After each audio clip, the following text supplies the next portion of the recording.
guys! Welcome back to my channel. Ngayon po may isa na naman recipe na isi-share ko po sa inyo.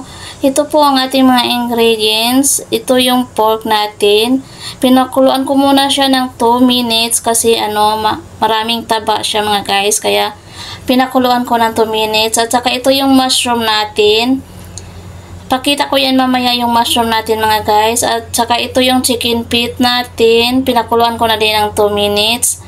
At saka ito yung rock sugar natin. Rock sugar and then soy sauce. 4 teaspoon po yung soy sauce natin. 1 tablespoon. And then oyster sauce 3 tablespoon. And then yung ginger natin, garlic, at saka onion. Nasa inyo na po mga guys kung gaano kadami yung mga sangkap na lulutuin nyo. Kasi itong sa akin, ito lang po yung mga sangkap sa mga lulutuin ko. At saka ito yung water from the dried mushroom mga guys. Kasi di pa binabad yung dried mushroom. Papakita ko din mamaya dyan sa video. So gagamitin natin yung tubig na yan mamaya, kaya itinabi ko. So ito po yung mga sangkap natin lahat sa ating lulutuin ngayon. So ito na po yung mushroom mga guys. Ayan po, nakita nyo po, nakababad siya kasi nga dried mushroom siya. At saka hiwain ko siya ng 3 or 4 kasi masyadong malaki. At saka yan na po, pinafry ko muna siya. And then ngayon magsimula na tayong sa ating recipe. Simulan na natin ang ating pagluluto. Yan na mga guys. Madali lang to mga guys. Ayan. Muna natin yung mga natin. Ginger, tsaka onion, garlic. Igisa muna natin.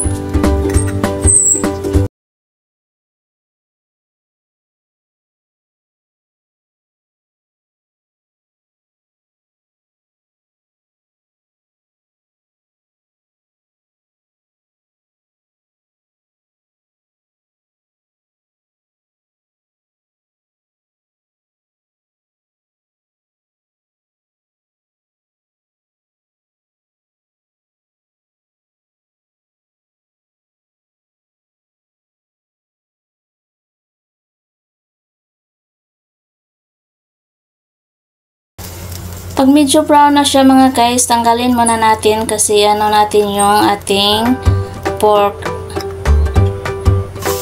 Ayan. Hindi na ako naglagay ng oil kasi nga mataba itong pork natin ngayon. May lalabas din yan na oil. Kaya hindi na ako naglagay. I-fry lang natin hanggang kulay brown siya. At para medyo din yung mga oil, yung sa taba-taba niya mga guys, matanggal yung oil. Kaya fry muna natin siya.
Tinanggalan ko siya ng oil kasi sobrang yan, marami yung oil galing sa ating pork sa taba.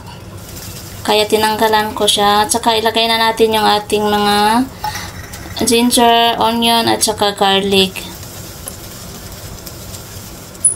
At maglagay din, ayan, ilagay na natin ang ating mushroom.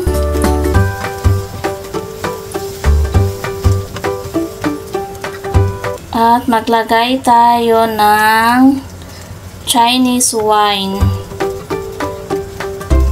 Ayan mga guys, isang cup ng Chinese wine. Halo lang natin ng konti.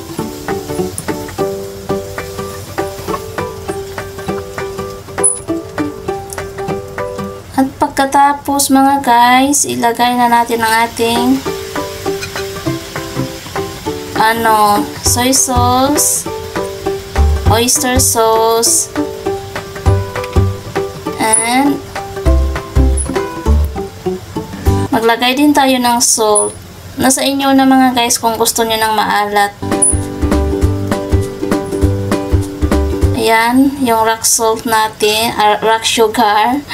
And then, ilagay na natin yung ating water from the mushroom. At dagdagan pa natin yan mga guys, yung tubig. Kasi hindi pa yan kasya. Hanggang sa lumambot yung ating pork. Ayan. Ayan. Then, takpan natin yan siya mga guys hanggang 1 hour to 45 minutes hanggang lumambot siya. Sa mahina lang po na apoy. Palambutin natin siya sa mahinang apoy, hindi po malakas. So, ayan mga guys, nilipat ko siya dito.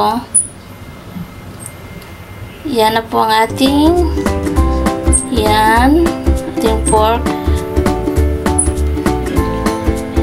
At ito yung ating chicken feet mga guys. Ilalagay natin yan mamaya pag malambot na yung ating pork.